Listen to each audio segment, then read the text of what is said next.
امیر المومنین نے اپنے بیٹے حسن مجتبیٰ کو بلایا اور کہا کہ بیٹا حسن جاؤ. اب واقعہ لگتا ہے کہ کوفے کا ہے, تو کہا کہ جاؤ ممبر پر خدا کی حمد و ثنا بجا لاؤ. وَاذْكُرْ جَدَّكَ بِأَحْسَنِ الذِّكْرِ, اور اپنے جد رسول خدا کا ذکر کرو خوبصورت ترین انداز سے. امام حسن مجتبیٰ نے خدا کی حمد و ثنا بجا لایا, رسول خدا کا ذکر کیا اور کہا کہ یہ روایت پڑھو. کون سی روایت؟ لعن اللہ ولدا اق ابویہ, خدا کی لعنت ہو اس پر کہ جس کے ماں باپ اس کو عاق کر دیں.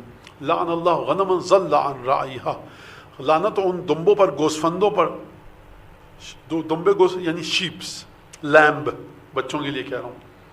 ان دمبوں پر, گوسفندوں پر لعنت ہو کہ جو اپنے چروائے سے جدا ہو جائیں. لعن اللہ عبدا ابقان مالک یا عن موالی ہے, خدا کی لعنت ہو اس غلام پر کہ جو اپنے مالکوں سے بھاگ جائے.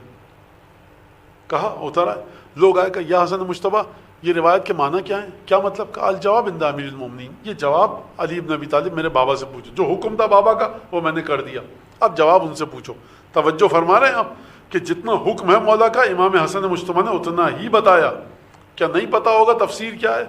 میرے لحاظ سے تو یقیناً پتہ ہونا چاہیے, لیکن یہ ہم سیکھیں کہ کس طرح سے جو حکم دے رہے ہیں آئمہ ہم اپنے بیٹے امام مجتبیٰ کو, امام سر منہ ایک رتی برابر, اس سے آگے تجاوز نہیں کر رہے, اپنی حد کو نہیں چھوڑ رہے امیر المومنین کے حکم کے مطابق. لہٰذا ہم کو آئمہ کے حکم کے مطابق چلنے کی توفیق مانگیں خدا و تبارک و تعالیٰ سے.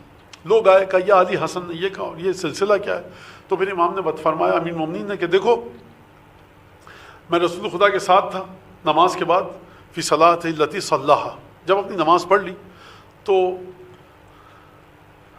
اخذ بیدہ الیمنی, اپنے دائیں ہاتھ سے میرے دائیں ہاتھ کو پکڑا رسول خدا نے. جب دائیں ہاتھ کو پکڑا میرے دائیں ہاتھ سے, وَضَمَّهَا ضَمًّا شَدِيدًا, بہت زور سے بھینچا, اور روایت کے الفاظ اپنے سینے سے لگایا. یہ سمجھنے والوں کے لیے بات ہے کہ ہاتھ علی کا پکڑے رسول خدا اور اپنے سینے سے لگائیں بھینچ کر. اگر کسی شخص کے لیے فضیلت کی کوئی روایت نہ ہو, یہ روایت اس کے لیے نقل کی جائے کہ نماز کے بعد رسول خدا نے کسی کے ہاتھ کو بھینچ کر اپنے سینے سے لگایا, یہ اس کی فضیلت کے لیے کافی ہے.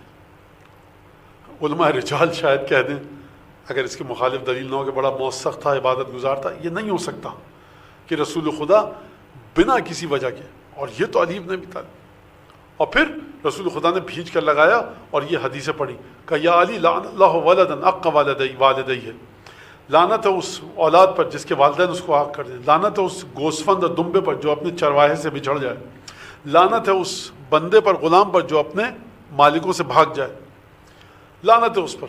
تو میں نے کہ جب رسول خدا نے کہا لعنت ہے تو میں نے کہا آمین. بھائی رسول لعنت بھیج رہے ہیں تو ہم رسول سے زیادہ مقدس بن جائیں کیا؟ یا رسول اللہ نہیں رحم کا, رسول لعنت بھیج رہے ہیں, رسول نے لعنت بھیجی, میں نے کہا آمین. 3 دعائیں کہیں رسول خدا نے, ہر دعا کے بعد میں نے کہا آمین. اچھا 3 دعائیں تھیں, ہر دعا کے بعد مولا فرما رہے ہیں, میں کہتا تھا آمین تو مجھے 2 آوازیں اور آتی تھی آمین کی. میں نے کہا یا رسول اللہ جب میں آمین کہتا تھا تو یہ 2 آوازیں اور آ رہی تھیں, تو یہ 2 آوازیں کس کی تھیں؟ کہا کہ جب تم آمین کہتے تھے تو تمہارے ساتھ جبرائیل اور میکائیل بھی آمین کہتے تھے, تو ہماری بھی دعا ہے کہ آمین آمین آمین بحق امیر المومنین و امام المتقین پروردگار آمین. کہا یا رسول اللہ تفسیر, اب یہ میں پوچھ رہا ہوں یا رسول اللہ ہاتھوں کو جوڑ کر تفسیر بیان فرمائیے, تو جناب امیر فرمانے کہ اس کے بعد رسول خدا نے تفسیر بیان فرمائی.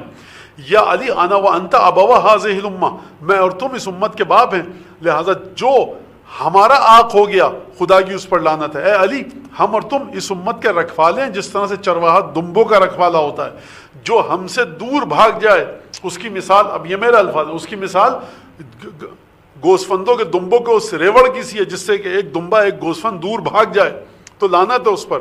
میرا جملہ نتیجہ کیا ہوگا؟ بھیڑیا کھا لے گا.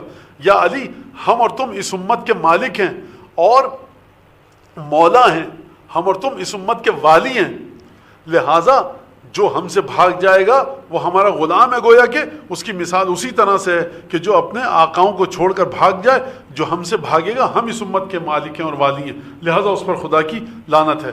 تو